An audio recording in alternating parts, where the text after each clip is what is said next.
jusqu'à maintenant dans ma vie, il y a toujours un moment où je peux dire Seigneur, merci. Alors, c'est pour cela que nous avons tous, puisque nous avons tous cette raison de dire Seigneur merci, que nous allons pouvoir chanter tout joyeux, bénissons le Seigneur.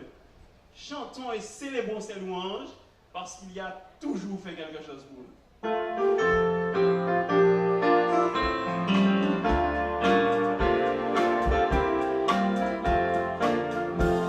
Joyeux, bénissons le Seigneur, chantons et célébrons ses louanges, adorons avec toi le Sauveur, nous joignons aux célestes phalanges.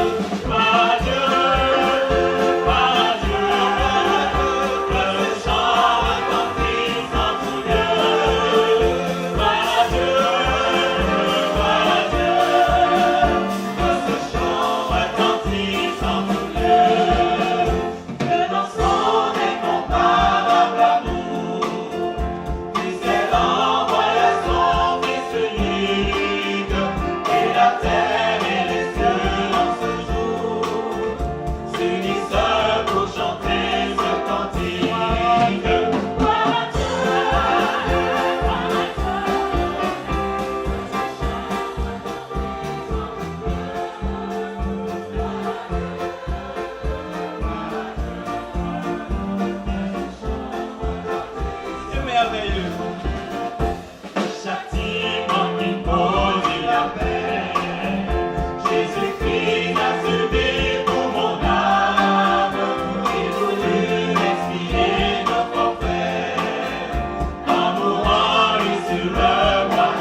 À découvrir les bontés de l'Éternel.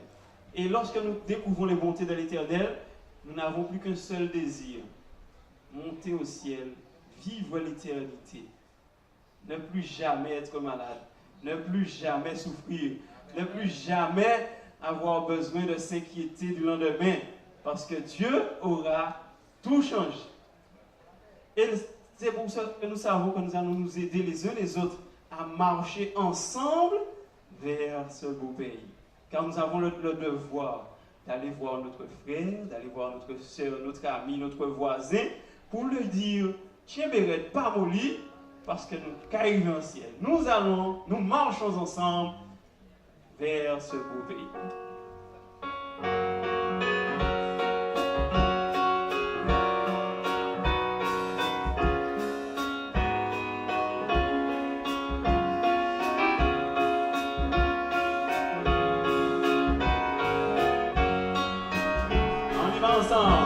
Nous marchons ensemble, vers un beau pays là-haut. Nous marchons ensemble, vers le paradis là-haut. Mais oui, le Seigneur est bon, il a fait pour nous des merveilles. Mais oui, le Seigneur est bon.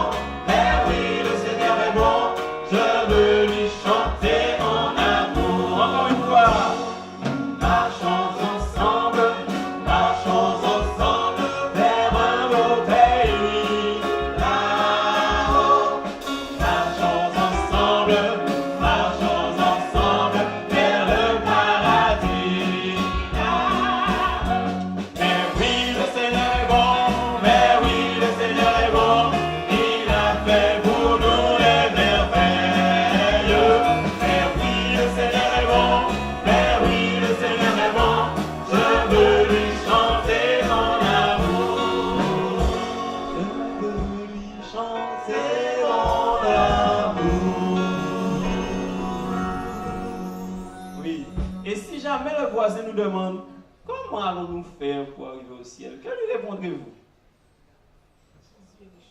Jésus est le chemin. C'est déjà une première réponse. Et où est-ce qu'on trouve Jésus? Où est-ce qu'on le trouve, Jésus? Il n'est pas seulement au ciel, hein? Il est au ciel, il est sur la terre, il est tout autour de nous. Et là, nous pouvons dire effectivement, c'est dans l'évangile que se trouve la vie. Ce n'est pas chez qui que ce soit, chez quoi que ce soit. Le seul endroit où on trouve la vie et la joie, c'est dans l'évangile qu'on trouve la vie, la paix, le pardon, le bonheur.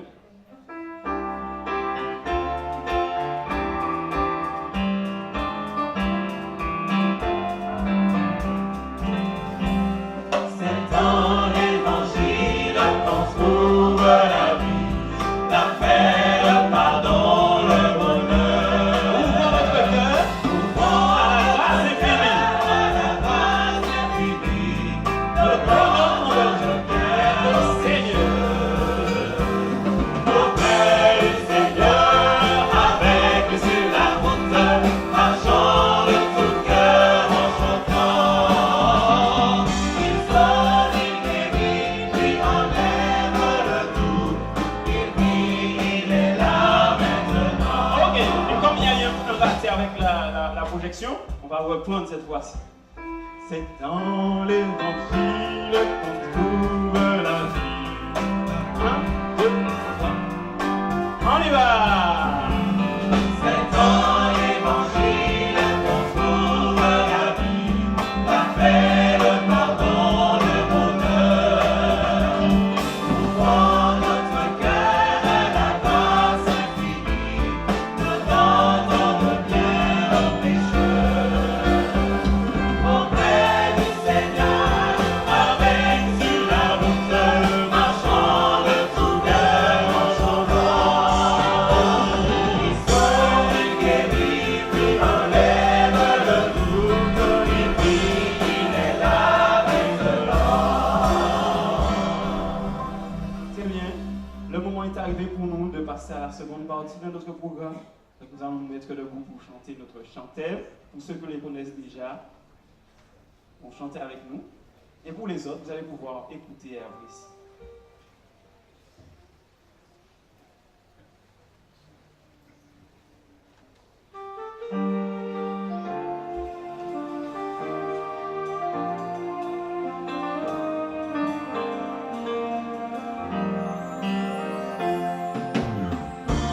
Ce moment, le monde ne va pas fort.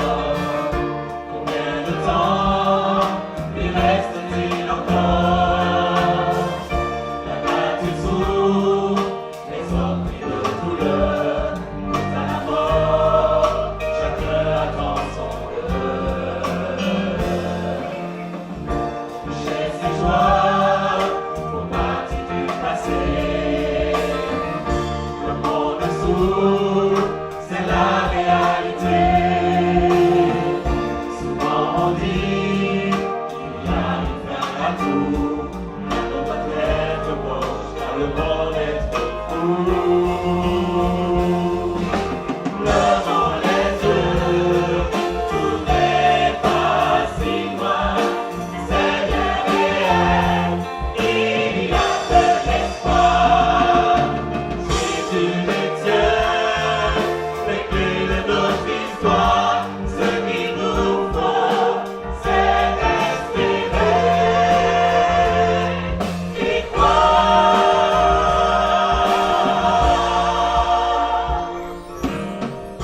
En ce moment, la vie ne va pas fort.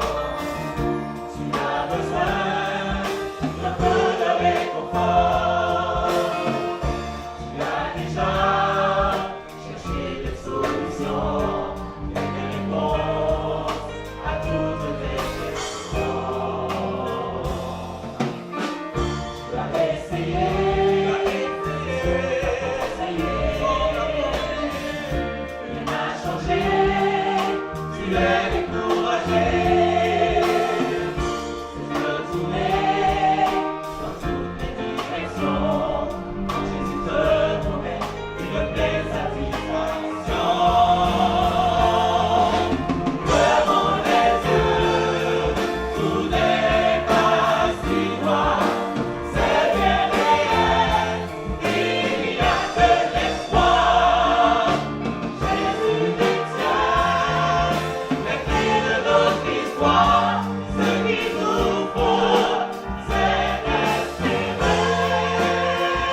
exalter, magnifier ton grand nom ce jour de sabbat.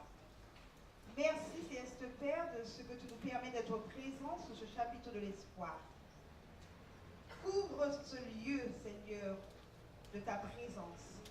Couvre ton serviteur, le pasteur Lastonnier, de ton Saint-Esprit, et que ton nom seul soit exalté et magnifié. Merci pour ton amour, merci pour tout ce que tu fais pour nous.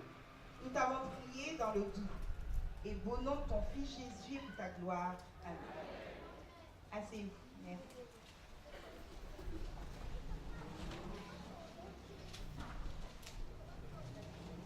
Lorsque Dieu vit la situation fâcheuse dans laquelle nous nous trouvions, perdus sur notre île au beau milieu du vaste océan du péché, il plongea lui-même dans cette mer hostile.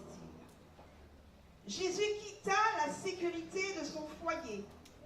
Il laissa derrière lui l'adoration des anges et la gloire de l'Éternel. Mais par-dessus tout, Jésus abandonna l'intime communion qu'il partageait avec le Père. Jésus risqua tout pour venir sur terre. Il fut frappé de plein fouet par les terribles tentations de Satan. Il subit la colère et la haine démentielle de Satan. Jésus fit ce sacrifice incroyable pour une raison. Il vous aimait beaucoup trop pour rester au ciel alors que vous étiez perdus. Il vous aimait beaucoup trop pour rester avec le Père alors que vous étiez pris dans les griffes du péché. Il plongea dans l'océan glacial de ce monde impie pour nous racheter. Quel sauveur, quel rédempteur, quel libérateur. Il est digne de recevoir notre service et nos louanges pour l'éternité. Grâce à la mort de Jésus, il y a de l'espoir pour toi, amis, pour toi, ma sœur, pour toi, mon frère. Ne l'oublie pas, l'espoir, c'est Jésus. À vous qui êtes venus chercher cette espérance ce soir, une cordiale et chaleureuse bienvenue vous est souhaitée. Et une agréable soirée et bon sabbat. Amen.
Je lève les yeux vers les montagnes, d'où me viendra le secours.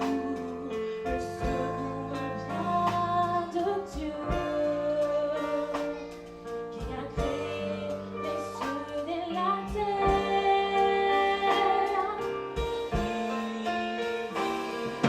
Non, je ne permettrai pas que ton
Bonsoir, chers amis.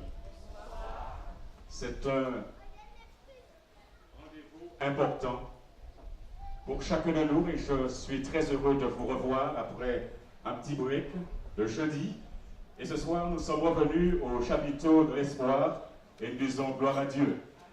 Combien sont contents de revenir au chapiteau de l'espoir? Levez la main. Tous ceux qui sont contents de revenir au chapiteau de l'espoir, gloire à Dieu.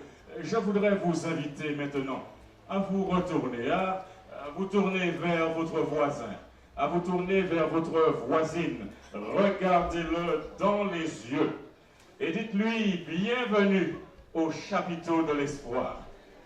Bienvenue au chapiteau de l'espoir. Madame, bienvenue au chapiteau de l'espoir.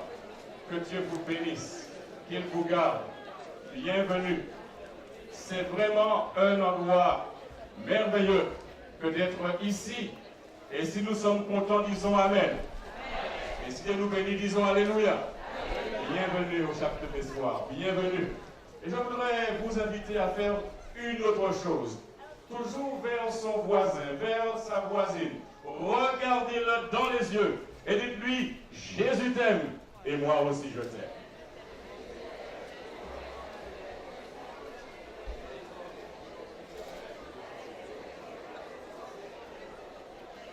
Merveilleux, merveilleux. Je voudrais vous inviter à vous asseoir.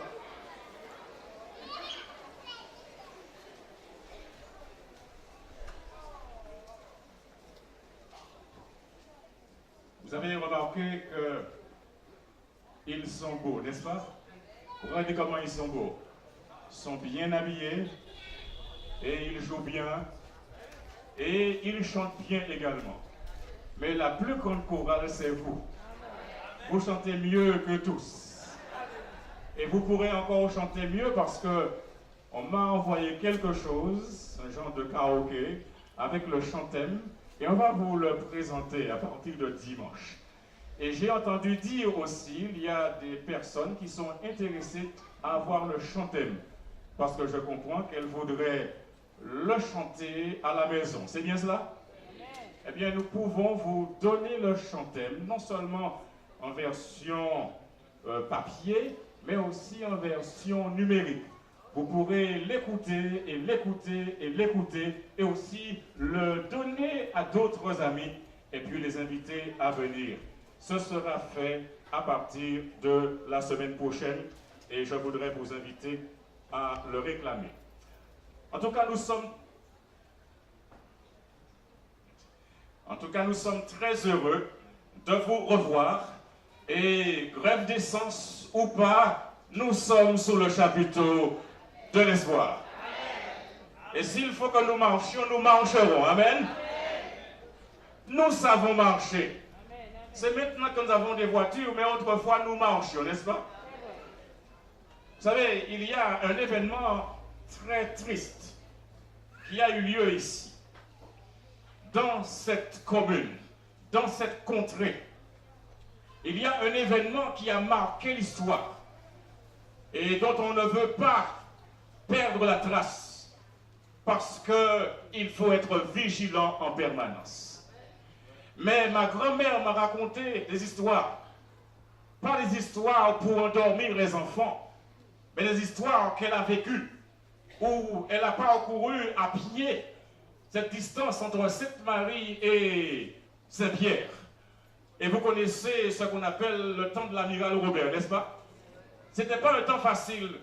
Ceux qui sont jeunes ne connaissent pas cela, mais ceux qui ont un peu d'âge, ont une expérience de la chose, ont reçu des témoignages de leurs parents concernant cela. Et chers amis, ce soir, je voudrais que nous soyons particulièrement attentifs et que nous laissions l'Esprit de Dieu nous parler. Que nous ne soyons pas distraits par quoi que ce soit parce que Dieu, il veut nous parler. Et quand Dieu parle, il nous faut être attentifs. Prions le Seigneur. Notre Dieu et notre Père Céleste, béni soit ton Saint-Nom pour l'opportunité que nous avons de nous rassembler sous ce chapiteau de l'espoir ici à Saint-Pierre. Tu l'as voulu et maintenant nous sommes là en attente de ta parole, en attente de ton message. Nous voulons t'obéir, nous voulons faire ta volonté. Et maintenant, donne-nous cette conviction, donne-nous cette compréhension et mets en nous, Seigneur, la volonté, les dispositions de faire tout ce que tu veux, en sorte que ton nom soit béni et exalté dans nos vies. Je te prie, mon Père Céleste, de bénir toutes les personnes qui sont réunies ici. Tu béniras leurs familles, leurs enfants, leurs entreprises. Et tu feras que chaque jour, elles reçoivent de toi force, courage et soutien. Je te prie non seulement de bénir ceux qui sont sous le chapiteau, mais tous ceux qui écoutent aux alentours. Bénis cette commune de Saint-Pierre, mais aussi toutes les communes qui sont concernées par ce chapiteau de l'espoir. Communes de Prêcheurs, de Morne-Rouge, du Carbet, de Foncé-Denis, de Bellefontaine, de Casse-Pilote. Bénis, mon Dieu, la Martinique.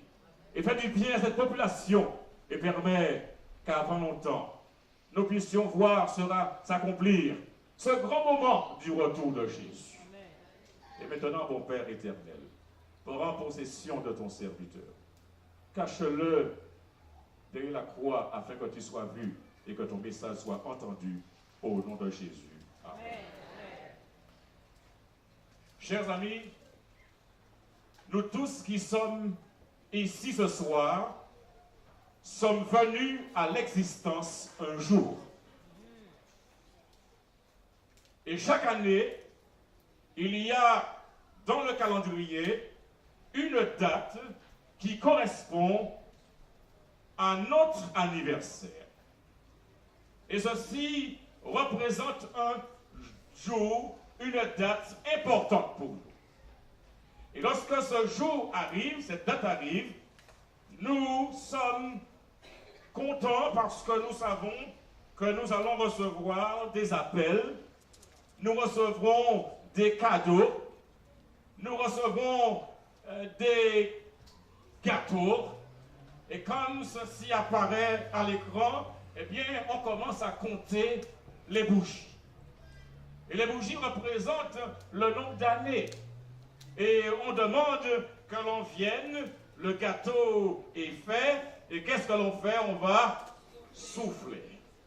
On va souffler sur ces bougies, et ainsi l'on pourra manifester sa joie, sa reconnaissance.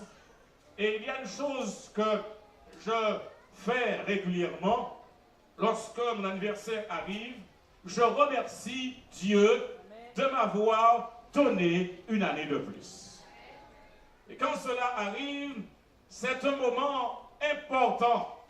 Et mes enfants, mon épouse, mes amis, eh bien, ils sont toujours prêts à appeler ou à faire des gestes particuliers, et cela fait beaucoup de bien.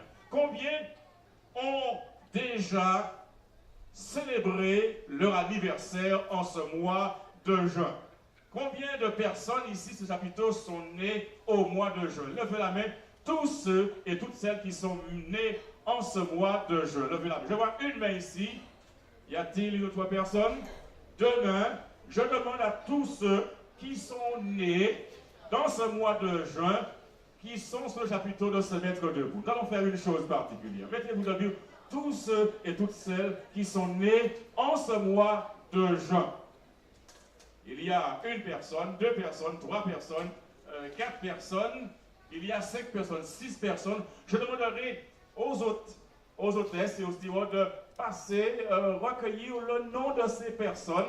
Et quand vous viendrez la semaine prochaine, on va indiquer le jour particulièrement, ce sera dimanche qu'on va annoncer le jour où on va faire quelque chose de spécial pour vous.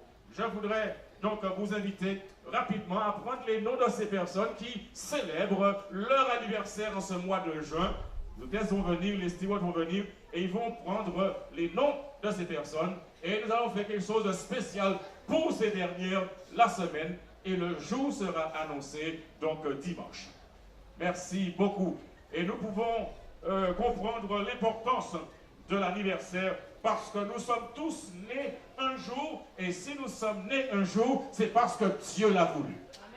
Importe les circonstances dans lesquelles nous sommes nés, personne ne vient au monde sans l'autorisation de Dieu. Personne ne vient au monde sans que Dieu ne le permette. C'est Dieu qui donne la vie. C'est lui qui est l'auteur de la vie. Et si nous sommes là ce soir, c'est parce que Dieu l'a voulu. Il nous attire à lui par son amour. Nous pourrions être ailleurs, mais Dieu a guidé nos pas ici et nous lui disons merci pour cela. Voyez-vous, mes amis, les anniversaires sont importants. Pourquoi sont-ils importants? C'est parce qu'ils symbolisent, c'est parce qu'ils rappellent un événement. Ils rappellent un acte qui a eu lieu dans le passé, que l'on ne veut pas oublier. Et donc, l'on ponctue de festivités, de célébrations, d'activités commémoratives parce que l'on ne veut pas oublier cette date. Voyez-vous, lorsqu'il y a quelque chose de grave qui s'est produit, eh bien, les gens se rassemblent et souvent on entend cette phrase « plus jamais cela ». Mais l'homme a-t-il le pouvoir de dire « plus jamais cela » ? Pouvons-nous empêcher que les choses se reproduisent? Mais il y a ici un effort qui est fait en sorte d'éviter le malheur. Mesdames et messieurs, cette planète que nous appelons Terre a vu le jour par la puissance créatrice de Dieu. Nous avons vu ici qu'au commencement, Dieu créa les cieux et la terre. Ce Dieu n'est pas limité. Il est tout puissant. Et lorsque Dieu fit ce monde qu'il créa, un monde magnifique, un monde extraordinaire, mais un monde qu'il habita, un monde qu'il remplit, et Dieu fit Adam et il fit Ève. Et il les plaça dans un jardin appelé le jardin d'Éden. Et 6 jours s'étaient écoulés depuis que Dieu avait commencé à créer le monde. Et chaque détail était complet. Et chaque détail était parfait. Et lorsque Dieu termina sa création, il passa en revue son travail. Il alla voir ce qu'il avait fait. Parce que Dieu n'est pas celui qui commence quelque chose pour ne pas l'achever. Hello? Tout ce que Dieu commence, il l'achève. Et quand Dieu regarde sa création, quand il examine sa création, quand il passe en revue son travail, voilà la déclaration qu'il fait. Dans Genèse, chapitre 1, verset 31. Voilà ce que Dieu dit. Lisons dans Genèse, chapitre 1, verset 31, dans la parole de Dieu. Genèse, chapitre 1, verset 31. Nous lisons ensemble. Dieu vit tout ce qu'il avait fait, et voici cela était très bon. Que pensez-vous? Dieu vit tout ce qu'il avait fait, et voici cela était très bon. Il y a-t-il mieux que très bon? Quand le professeur met sur la feuille de contrôle très bien, il y a-t-il mieux que très bien? Il n'y a pas mieux que très bien. Et lorsque Dieu regarde, il passe en revue son travail et il dit très bien, eh bien, ça veut dire que c'était parfait. Rien à ajouter et rien à retrancher. Ça, c'est la perfection. Et quand Dieu donne ce verdict, il donne cette note-là, c'est que c'était vraiment très bien. Amen. Et puis, il y a une question qui a été posée tout à l'heure. Le jour commence au coucher du soleil. Et tous ceux qui ont répondu vrai ont bien répondu. Le texte dit, dans le verset 31 de Genèse 1, à la fin, il est dit, ainsi il y eut un soir et il y eut un matin. Ce fut le 6e jour. Et quand Dieu regarde au 6e jour, il dit que ce qu'il avait fait était très bon, très bien.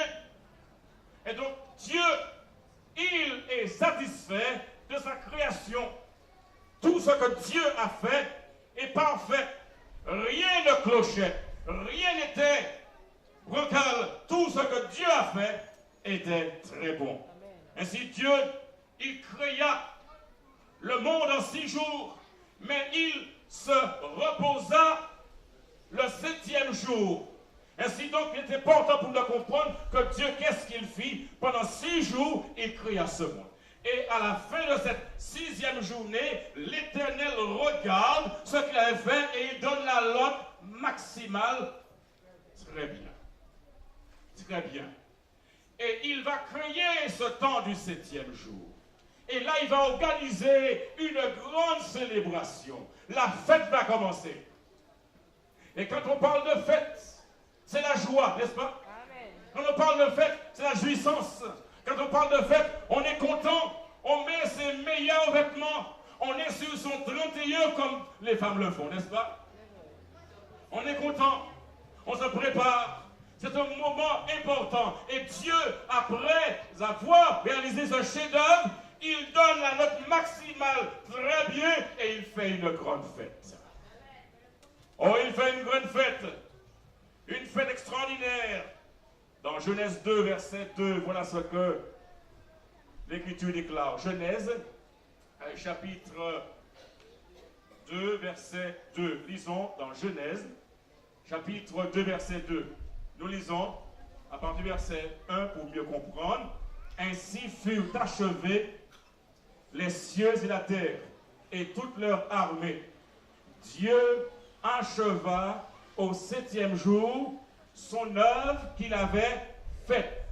Et il se reposa au 7e jour de toute son œuvre qu'il avait faite. Ainsi donc Dieu, il va faire une célébration. Il ne travaille plus. C'est le moment de célébrer, le moment de faire cette grande célébration. Dieu acheva au 7e jour son œuvre qu'il avait faite. Et il se reposa au 7e jour de toute son œuvre qu'il avait faite. Notons bien que Dieu se reposa. Le texte dit, il se reposa. Et cette forme se reposa vient de la forme hébraïque Shabbat. De quelle forme hébraïque? Shabbat. Ce qui signifie littéralement cesser de travailler ou cesser d'activité. Ainsi donc, nous comprenons que Dieu, lorsque le Shabbat arrive, il se reposa et il l'institua, il l'établit lorsque ce temps arriva, lorsque Dieu créa le monde en 6 jours, au 7e jour, l'Écriture déclare, il se reposa. Shabbat, cessation de travail, d'activité. Pensez-vous que Dieu était fatigué? Pensez-vous que Dieu était là? Non, Dieu n'était pas fatigué, parce que Dieu, il est tout puissant. Dieu ne dort ni ne sommeille. Il veille sur nous jour et nuit. Nous fonctionnons. Ce Dieu, il est vivant, il est présent dans nos difficultés, dans nos tracas, dans nos soucis. Nous pouvons faire appel à ce Dieu parce qu'il ne chôme, il ne sommeille pas. Son repos n'était donc pas occasionné par la fatigue physique. Il cessa l'occupation qu'il faisait et il se reposa. Et au verset 3 de Genèse 2, Genèse chapitre 2, verset 3, il est déclaré, Dieu bénit le 7e jour et il le sanctifia, parce qu'en ce jour, il se reposa de toute son œuvre qu'il avait créée en la faisant. L'Écriture déclare que Dieu bénit le 7e jour. Il y a une chose qui résonne à mes oreilles et qui est présente à mon esprit tous les jours. C'est une phrase que ma grand-mère m'avait dit. Ma grand-mère m'avait dit, Tibolom, terminez pour moi. Bon Dieu, caille, béni. Vous avez déjà entendu cela? Tibolom, bon Dieu, caille, béni. Et cette phrase m'est restée. Je sais, même si au moment où elle me l'avait dit, je ne pouvais comprendre tout de la portée, mais je sais qu'elle m'avait dit une bonne chose. Tibolom, bon Dieu, caille, béni. Et c'est bon que les parents disent à leurs enfants, Tibolom, bon Dieu, caille, béni.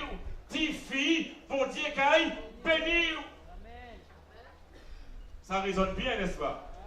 Il y a une grande différence entre Tibolom ou maudit et Tibolom ou béni, n'est-ce pas? Que préférez-vous, Tibolom ou maudit ou Tibolom ou béni? Tibolom ou béni? Ma grand-mère m'a dit, Tibolom, bon Dieu, caille, béni. Et si j'avance dans la vie, les difficultés viennent et surviennent, m'en pas de problème parce que me savent que Tibolom, bon Dieu, caille, béni. Entre termes, je sais que je m'en sortirai parce que Dieu, c'est pas elle qui me bénit, mais c'est Dieu qui me bénit. Et quand Dieu me bénit, je n'ai besoin de rien d'autre. Cela me suffit. Tibolom, bon Dieu, caille, béni. Et dans ce texte-là, nous avons ici un élément qui est très important.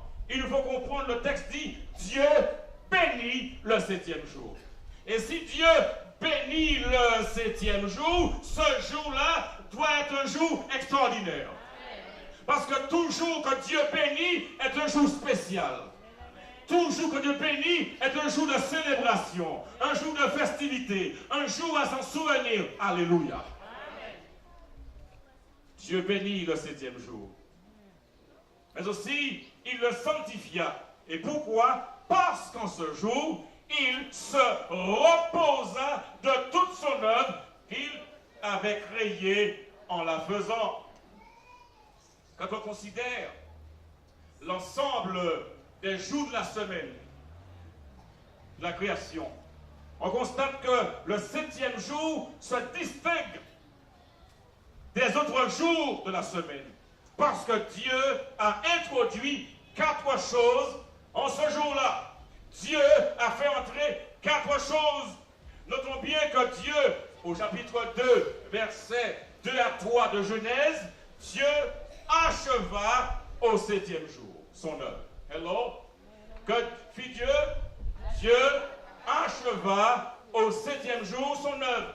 Acheva. Ensuite, il se reposa au 7e jour de toute son œuvre. Ensuite, c'est toi. Dieu bénit le 7e jour. Et il le sanctifia.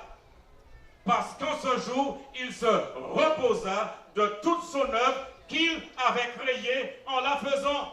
Et Dieu ne veut pas que l'on se trompe de jour.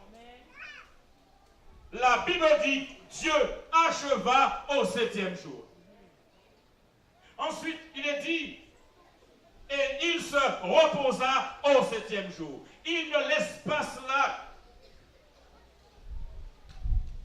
à la bonne volonté des uns et des autres de choisir quel jour il a béni, quel jour il se reposa, quel jour il sanctifia. Mais il indique clairement au 7e jour, Dieu acheva son œuvre.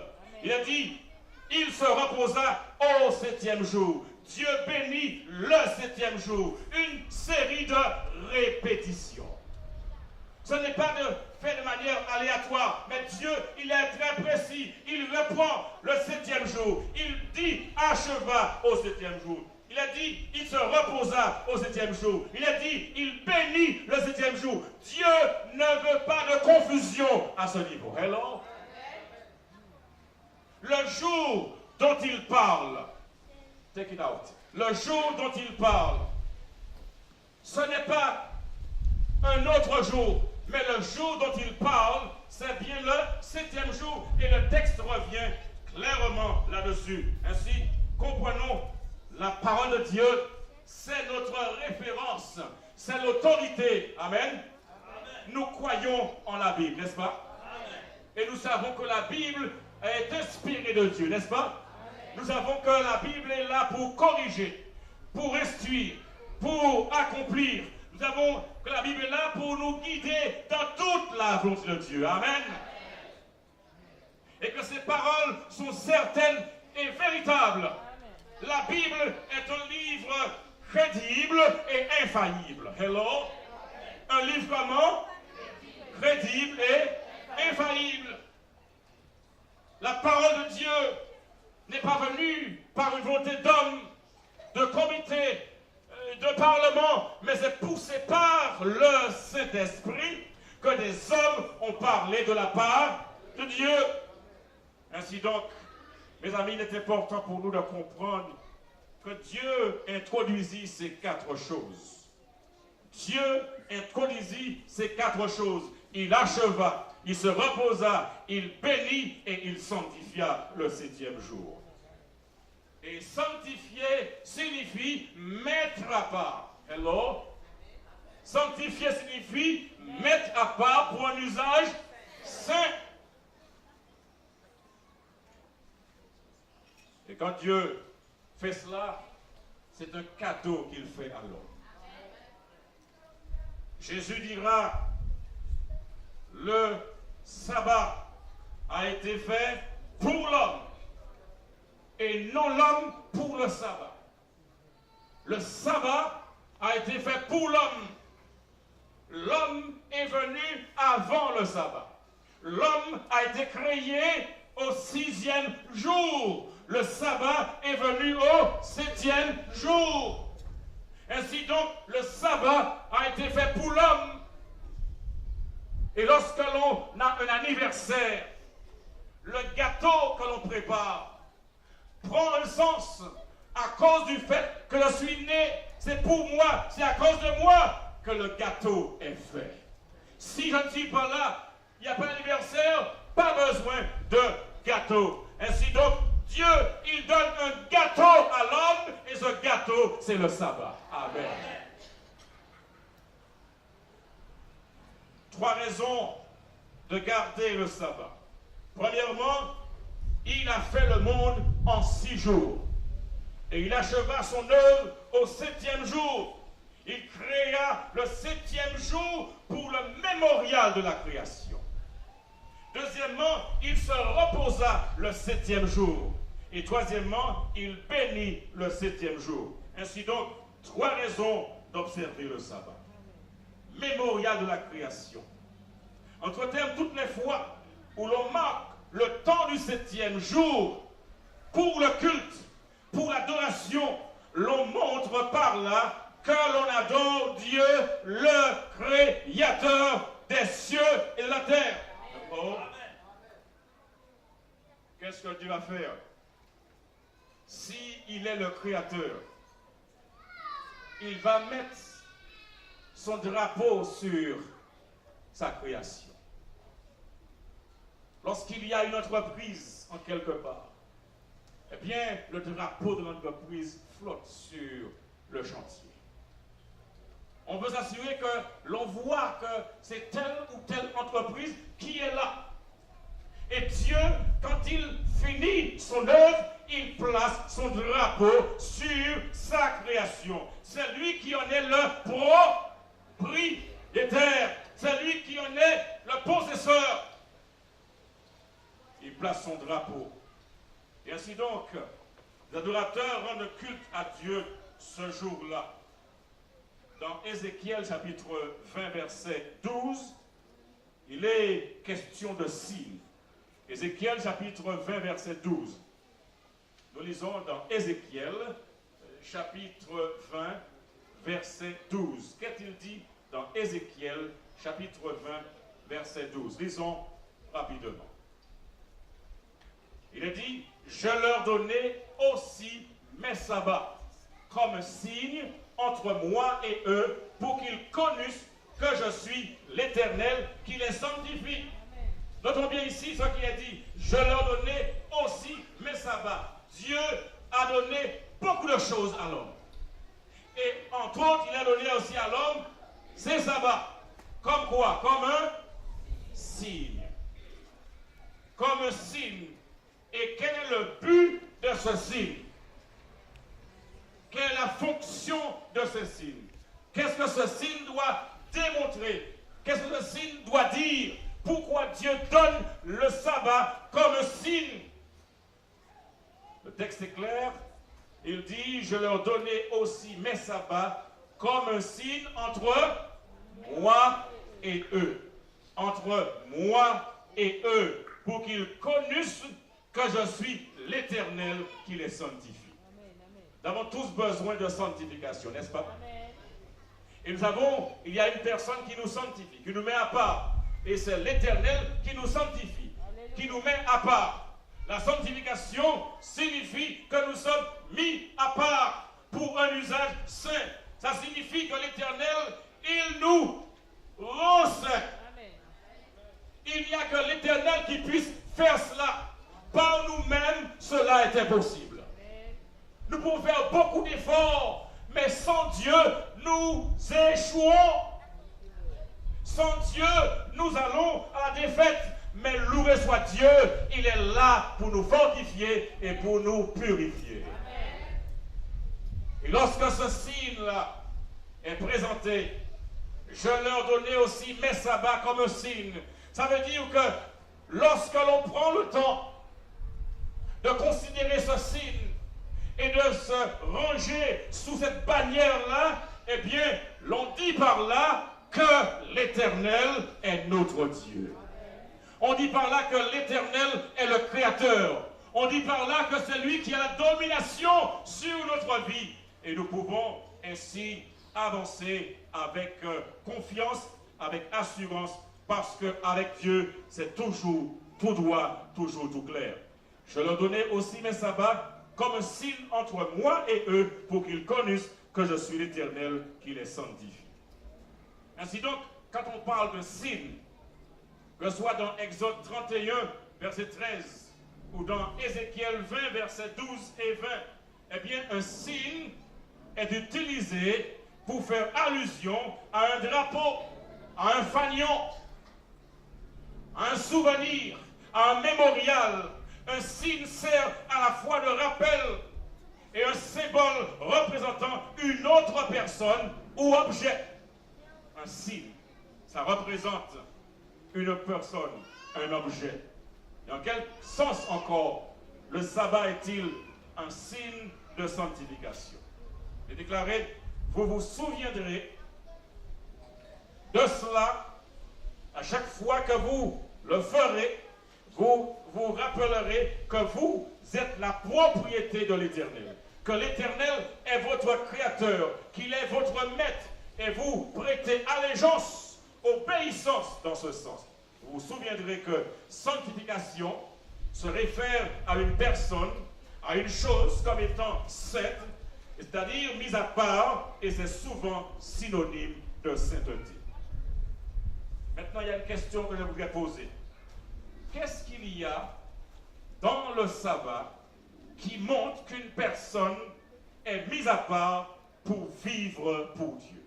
Qu'est-ce qu'il y a dans le sabbat qui montre qu'une personne est mise à part pour vivre pour Dieu?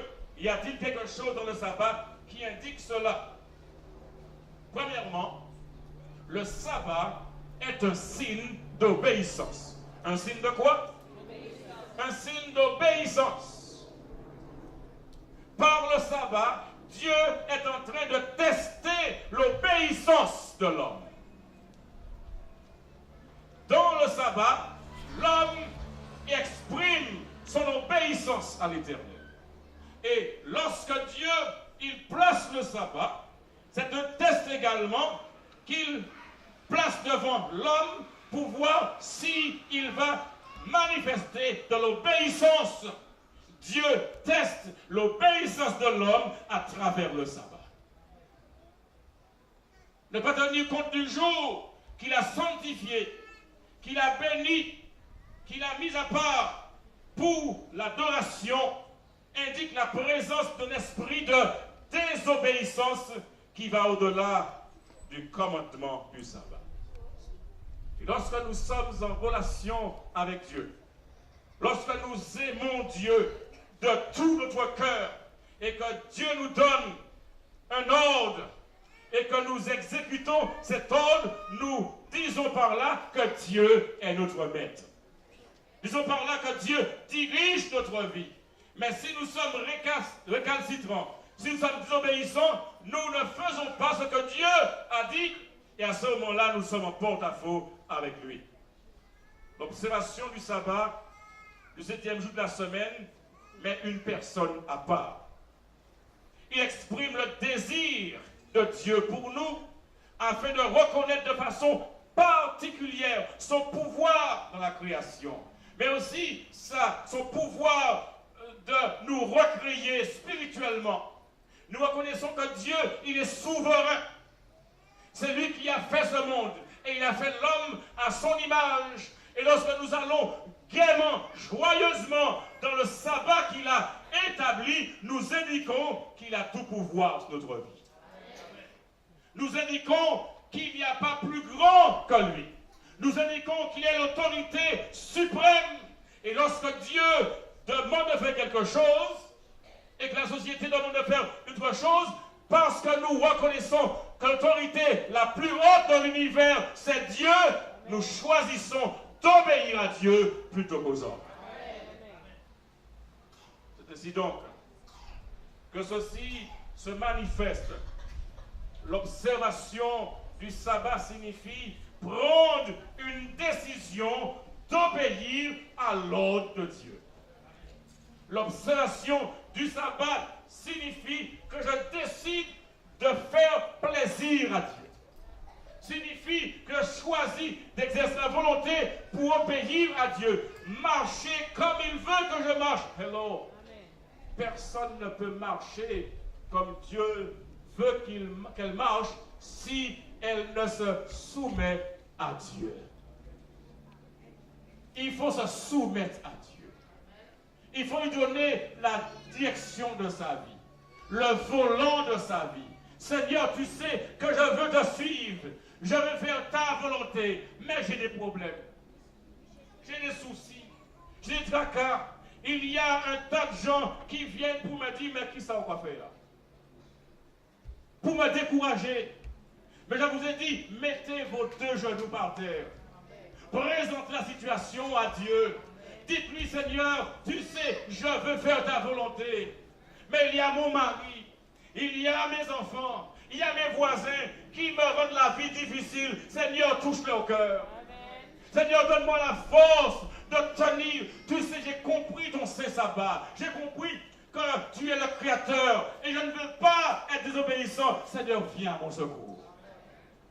Viens à mon secours. Fais quelque chose pour moi.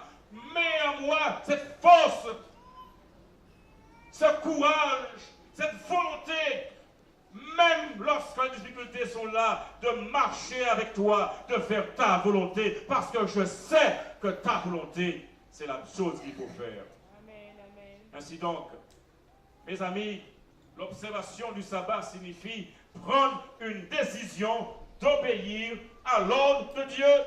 Et pendant la semaine, on organise sa vie afin de ne pas oublier ce moment-là. Voilà ce qui est dit dans Exode, chapitre 20, verset 8. Exode, deuxième livre de la Bible, chapitre 20, verset 8. Et nous lisons ce qui est dit. Exode, chapitre 20, verset 8.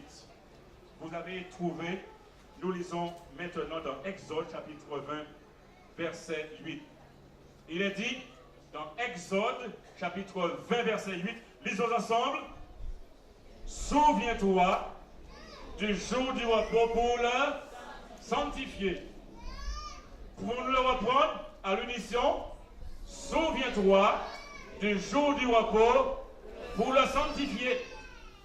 C'est une adresse personnelle Ça veut dire que chaque personne reçoit cet ordre de Dieu. Souviens-toi. Il n'est pas dit, souvenez-vous, mais Dieu s'adresse à chacun en particulier. Il s'adresse aux frères, à la sœur, au papa, aux mamans, à la maman. Il s'adresse à chaque personne en particulier. Souviens-toi du jour du repos pour faire quoi? Pour la sanctifier. Et ceci est très important. Et l'exemple que nous avons de cela, c'est Jésus. Jésus est notre exemple. Jésus est celui que nous imitons. Et lorsque nous allons dans Luc, chapitre 4, verset 16, nous trouvons l'exemple de Jésus. Dans Luc, chapitre 4, verset 16, la Bible déclare, dans Luc, chapitre 4, verset 16, et je vous invite à chercher ce verset, il a dit, il se rendit à Nazareth. Ce il se rendit, c'est qui? C'est Jésus. Il se rendit à Nazareth, où il avait été élevé. Et selon sa coutume, il entra dans la synagogue, quel jour? Le jour du sabbat. Il se leva pour faire la lecture. L'habitude de Jésus, la coutume de Jésus était d'aller à la synagogue le jour du sabbat. Il avait été élevé à Nazareth. Et selon sa coutume, il entra dans la synagogue le jour du sabbat. Il se leva pour faire la lecture. Ainsi donc, nous comprenons que Jésus est celui qui représente notre exemple. Et tout ce que Jésus a fait est bien. Jésus n'a rien fait de mal. Jésus a fait tout ce qui était bien. Et il a donné un exemple à ses enfants. Et Jésus était fidèle à l'observation du sabbat parce que dans la Genèse, c'est lui qui a mis cela en marche. Il ne pouvait donc aller à l'encontre de ce qu'il allait lui-même établir. Ainsi donc, quand Jésus il intervient ici, il vient appuyer, accomplir ce que lui avait lancé. Voyez-vous, parfois, on met des choses en place et puis on les transgresse. Mais Jésus ne transgresse pas ce que lui a établi. Il montre que c'est important en mettant en pratique cela. Il montre que ceci est important en mettant en pratique. Et je voudrais vous inviter à lire dans Luc, chapitre 23. Luc, chapitre 23, versets 54 et suivant. Luc, chapitre 23, versets 54 et suivant. Voilà ce qui est dit. C'était le jour de la préparation et le sabbat allait commencer. Les femmes qui étaient venues de la Galilée avec Jésus accompagnèrent Joseph, virent le sépulcre et la manière dont le corps de Jésus y fut déposé. Et s'en étant retournées, elles préparèrent des aromates et des parfums, puis elles se reposèrent le jour du sabbat selon la loi. Verset 54 le dit, c'était le jour de la préparation. Il y a ce qu'on appelle le jour de la préparation, qui est le jour qui précède le sabbat. Et ce jour-là, on met les choses en place afin d'entrer dans les meilleures conditions dans le sabbat. Le jour de la préparation, c'est le 6e jour. Et le sabbat allait commencer. Et les femmes qui étaient venues de la Galilée avec Jésus accompagnèrent Joseph, virent le sépulcre et la manière dont le corps de Jésus y fut déposé. Et s'en étant retournées, elles préparèrent des aromates et des parfums, puis elles se reposèrent le jour du sabbat, selon quoi? Selon la loi. Verset 1er, Luc 24. Le premier jour de la semaine, elles se rendirent au sépulcre de grand matin, portant les aromates qu'elles avaient préparés. Elles trouvèrent que la pierre avait été roulée de devant le sépulcre et étant entrées, elles ne trouvèrent pas le corps du Seigneur Jésus. Comme elles ne savaient que penser de cela, voici deux hommes leur apparurent en habits resplendissants. Saisies de frayeur, elles baissaient le visage contre terre, mais il leur dit, pourquoi cherchez-vous parmi les morts celui qui est vivant? Il n'est point ici, mais il est ressuscité. Ainsi donc, nous comprenons que nous sommes le contexte de la mort de Jésus. Le jour de la Passion, Jésus a été crucifié sur la croix du Calvaire. On appelle ça le vendredi saint. Et les femmes qui avaient préparé des aromates pour embaumer le corps de Jésus retournèrent à leur demeure et le premier jour de la semaine, elles se rendirent au sépulcre de gros matin portant les aromates qu'elles avaient préparés, mais là elles trouvèrent que le tombeau était vide parce que Jésus était ressuscité. Ainsi nous comprenons que le sabbat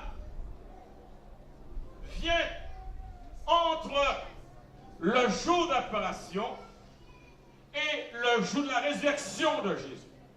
Et ce qui indique ici que le premier jour de la semaine, elles se rendirent au sépulcre de grand matin, mais elles découvrirent que le tombeau était vide parce que Jésus n'était plus dans ce tombeau, la résurrection avait eu lieu. Ainsi nous soulignons ici l'importance. Jésus étant mort le vendredi, appelé vendredi saint, jour de la préparation, les femmes qui achetèrent des aromates pour embaumer le corps de Jésus le premier jour de la semaine se reposèrent le sabbat selon la loi. Mais elles revinrent quel jour? Le 7e jour ou le premier jour?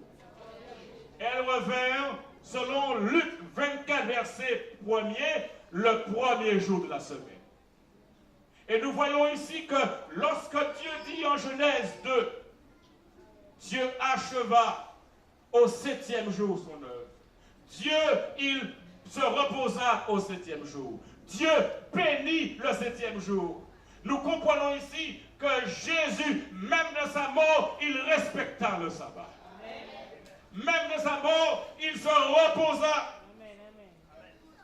Le sabbat, selon la loi. Et c'est donc Jésus, il est en phase avec tout ce qu'il a mis en place. Alléluia. Le premier jour, ces femmes se rendirent, mais elles ne purent embaumer Jésus parce qu'il était ressuscité. Et ce que Jésus fait, il nous invite à le rencontrer non pas le premier jour, mais à le rencontrer le 7e jour. Il nous invite à nous reposer comme lui s'est reposé, selon sa coutume. Il entre dans la synagogue le jour du sabbat et il fit la lecture. Et ce Jésus, il est notre exemple. Il est votre exemple. Et nous verrons, il a fait quelque chose d'extraordinaire pour vous et pour moi. Mais déjà, il nous dit, il y a une grande célébration au 7e jour. Il y a un repos extraordinaire, réservé à tous ceux qui l'aiment, réservé à toute l'humanité. Et ce jour-là est un jour de célébration. Et Jésus n'a pas dit qu'il faut célébrer le jour de la résurrection, mais il a dit de se souvenir du jour du repos. Et quand il y a une confusion entre ce que la société dit et ce que la Bible déclare, nous choisissons de suivre Jésus. Importe qui le dit, importe l'autorité qui le dit, la Bible est au-dessus de toute autorité. La Bible est au-dessus de toute culture, au-dessus de toute tradition, et la parole de Dieu est finale. Dieu l'a dit, je le crois et ça me suffit. Parce que je sais que Dieu ne se trompe pas. Je sais que Dieu dit toujours la vérité. Et par-dessus tout, mes amis, je sais que Dieu m'aime. En êtes-vous convaincus? Combien sont convaincus que Dieu les aime? Comme est-ce qu'on veut dire que Dieu dit la vérité? Amen. Amen. Et ce soir, je voudrais vous dire que nous sommes de plein pied dans cette grande fête. Nous sommes de plein pied dans cette grande célébration. Disons Amen. Amen. Alléluia. Le jour commence au coucher du soleil. Et c'est pourquoi dès le coucher du soleil, au vendredi, le sabbat, le Shabbat a commencé. Est-ce que vous comprenez, mes amis? Mais ensuite, il a fait quoi? On a fait commencer le jour à minuit. Nous sommes déjà dans les heures sabbatiques. Nous recevons la bénédiction déjà de ce jour. Alléluia. Dis à ton voisin, nous sommes dans le sabbat de l'Éternel. Tourne-toi vers ton voisin. Nous sommes dans le sabbat de l'Éternel. Oh, quelle joie! Oh, Dieu a béni. Dieu a sanctifié. Il s'est reposé. Nous mettons de côté nos tracas, nos problèmes, nos difficultés. Parce que nous savons en ce jour-là, Dieu il nous dit déposez cela. Arrêtez vos soucis. Arrêtez vos tracas. Faites-moi confiance. Les problèmes de la semaine, on les oublie parce qu'on est dans le saint sabbat de l'Éternel. Et quand on vient, on se repose dans l'adoration. Dieu, il nous recrée, il nous rafraîchit, il nous fortifie, il nous stabilise, il nous donne une orientation, il nous donne le vrai repos. Il n'y a que Dieu qui puisse apporter l'équilibre à notre vie. Parfois, nous avons des problèmes, des difficultés. Nous allons à droite et à gauche. On dépense de l'argent pour ceux qui ne donnent pas la santé, ne donnent pas la paix. Mais Dieu, il donne la paix. Il le donne gratuitement. Faisons-lui confiance. Et quand il parle, il dit la vérité. Il veut notre bien, notre salut, notre stabilité. Et qu'est-ce qu'il nous dit? Efforcez-vous d'entrer dans ce repos. Afin de ne pas donner un exemple de désobéissance. Souviens-toi du jour du repos pour le sanctifier. Voyez-vous, mes amis, j'ai tellement de choses à vous dire concernant cela. Mais on va s'arrêter ce soir. Là. Je voudrais vous dire une chose. Dieu vous aime. Dieu nous aime. Et il veut que nous vivions en paix. Et dès à présent, il veut que nous nous préparions afin de vivre avec lui pour toujours. Je voudrais inviter tous ceux et toutes celles qui veulent dire Seigneur Jésus, je veux me reposer comme toi tu t'es reposé. Je veux recevoir la bénédiction que tu as réservée pour moi. Je veux que tu me sanctifies, que tu fasses de moi quelqu'un d'obéissant, de gentil, et que je puisse jouir de ce repos que toi seul peux donner. Combien ce soir vous voulez dire cela? Je voudrais vous inviter, vous tous et vous toutes, qui voulez le dire. Et alors que nos jeunes chantent, je voudrais vous inviter à vous mettre debout. Nous allons prier. C'est si bon d'être à Jésus.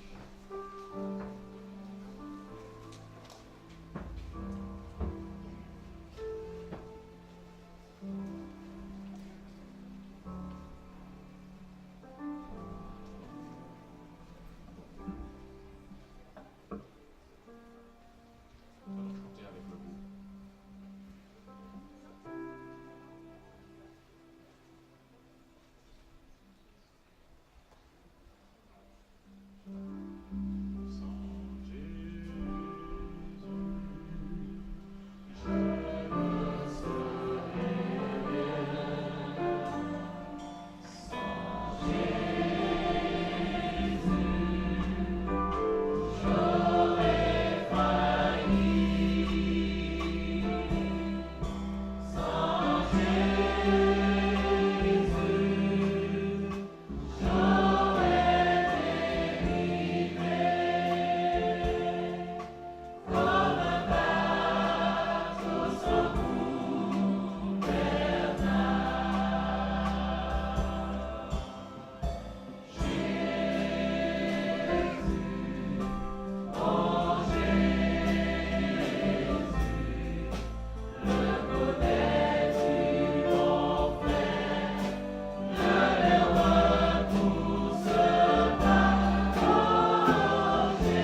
Notre Dieu, notre Père céleste, nous sommes émus ce soir face à un tel cadeau que tu nous as fait. Nous sommes débordants de reconnaissance envers toi pour toutes ces bénédictions que tu déverses sur nous de manière consciente ou inconsciente, et cela chaque jour. Nous sommes reconnaissants envers toi pour le sabbat que tu nous as donné. Jour spécial de célébration spirituelle, indiquant que tu es le Créateur des cieux et de la terre. Tu as placé ton drapeau sur ta création. Et tu as fait de ce sabbat le signe qui permet de reconnaître tous ceux qui t'appartiennent. Je te prie en ce soir, Seigneur, de visiter toutes les personnes qui sont réunies sous ce chapiteau. Tu connais, Seigneur, les fatigues, le stress, les tracas, les soucis qu'ils rencontrent.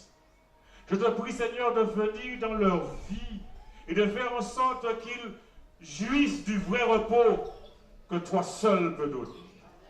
Alors que tu envoies cette invitation, venez à moi, vous tous qui êtes fatigués et chargés, et je vous donnerai du repos. Permets que chacun, Seigneur, saisisse cette opportunité. Que personne ne soit désobéissante, mais que chaque personne, Seigneur, capitule devant toi. Accepte d'aller avec toi, de faire ta volonté, afin de retrouver l'équilibre de leur vie, afin de retrouver la direction de leur vie. Oh, nous savons, sans Jésus, nous serions perdus, mais loué sois-tu, Jésus est venu. Et ce soir, je te prie, mon Dieu, pour toutes ces familles qui sont rassemblées. Oh, des familles qui luttent, Seigneur, et qui ont besoin de repos spirituel. Apporte à travers le sabbat, Seigneur, le repos spirituel, le repos physique, le repos émotionnel, et permet que les batteries de chacun soient rechargées en Jésus. Et permet que nous obtenions une nouvelle énergie, et que rien ne nous décourage, mais que nous avancions faisant ta volonté, sachant que lorsque nous faisons ta volonté, tu es avec nous, tu nous soutiens, tu nous fortifies, et quelles que soient les difficultés, quelles que soient les péripéties, quels que soient les tracas que nous pouvons rencontrer même au sein de nos familles, que nous tenons bon, parce que tu as déclaré, celui qui persévérera jusqu'à la fin sera sauvé. Bénis cette assemblée, mon Dieu. Guéris cette assemblée de toute maladie physique, mentale et spirituelle. Seigneur, certains se trouvent dans la vallée de la difficulté, des problèmes financiers, problèmes familiaux, problèmes professionnels, problèmes de voisinage. Seigneur, viens et apporte la paix. Oh Seigneur, je te présente ce chapiteau. Tiens ce chapiteau debout, en signe de ta puissance, en signe de ton amour, et permets que ce soit le lieu où des miracles s'accompliront. Que ce soit le lieu où on trouve la paix, où on trouve la direction et la solution entre Seigneur et Sauveur Jésus-Christ. Ainsi, chers amis, ayez foi en Dieu. Le sabbat a été béni par Dieu. Ayez foi en Dieu. L'Éternel s'est reposé en ce saint jour. Ayez foi en Dieu, il a sanctifié et il a mis en orbite pour l'éternité. Et il n'y a que seul jour qui a été béni, sanctifié, et jour auquel tu t'es reposé, c'est le 7e jour. Que ton nom soit béni et sanctifié, et que dans toutes les lèvres, non seulement ici sur le chapiteau, mais ailleurs, que l'on reconnaisse que l'Éternel est vivant. Amen. Et qu'il règne en maître sur sa création, et qu'il revient pour ses enfants. Alléluia.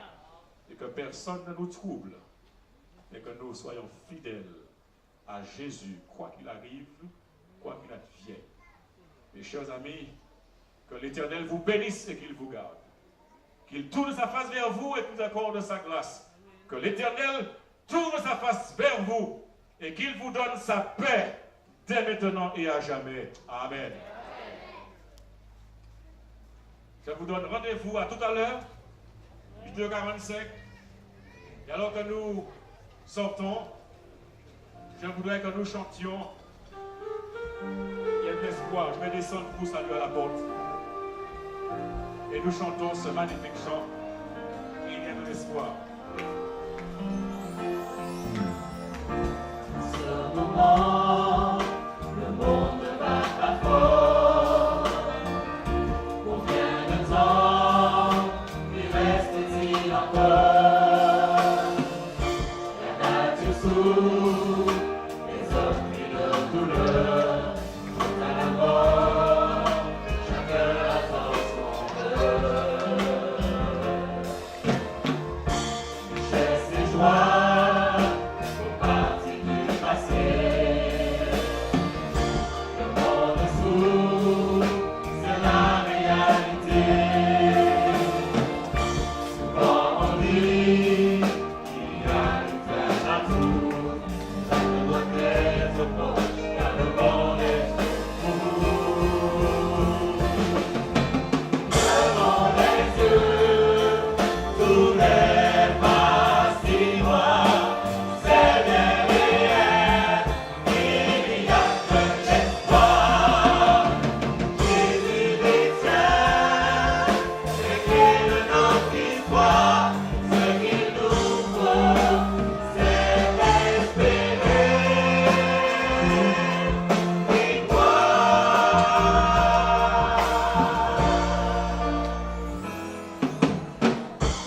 Ce moment, la vie ne va pas fort. Tu as besoin de peu de réconfort. Tu as déjà cherché les solutions et les réponses à toutes tes questions. Tu as essayé, on t'a conseillé,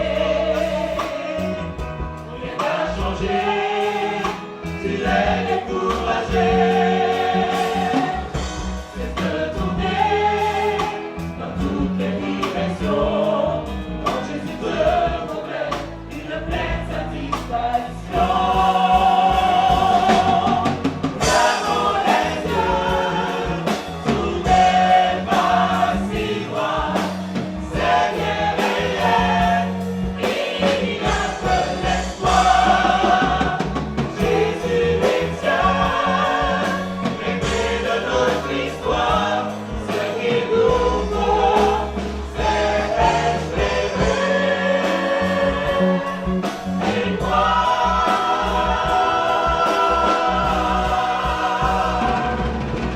Devant les yeux, tout n'est pas si loin.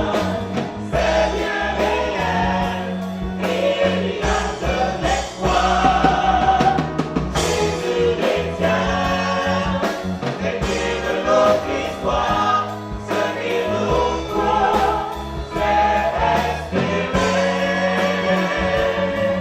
et croire.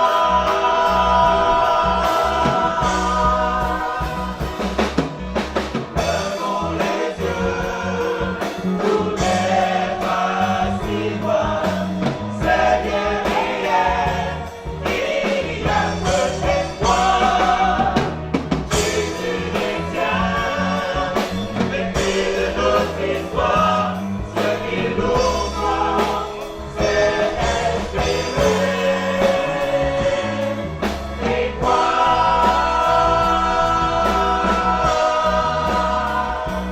Ce qu'il nous faut, c'est espérer et croire.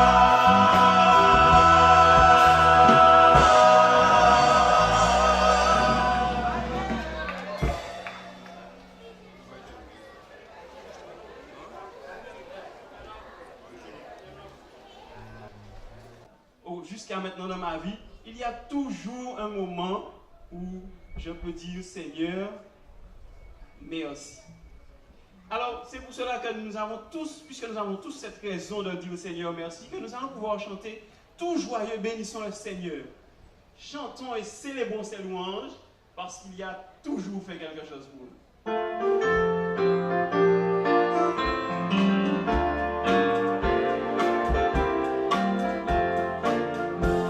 Joyeux, bénissons le Seigneur, chantons et célébrons ses louanges, adorons avec foi le Sauveur, nous joignons aux célestes phalanges. Gloire à Dieu, le chant retentisse en tout lieu. Gloire à Dieu.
Nous commençons à découvrir les bontés de l'Éternel.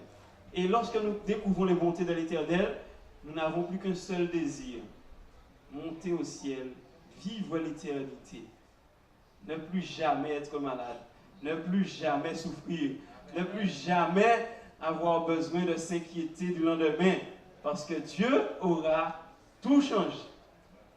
Et c'est pour ça que nous savons que nous allons nous aider les uns les autres à marcher ensemble vers ce beau pays. Car nous avons le devoir d'aller voir notre frère, d'aller voir notre soeur, notre ami, notre voisin, pour lui dire: tiens, Bérette, pas mon lit, parce que nous arrivons au ciel. Nous marchons ensemble vers ce beau pays.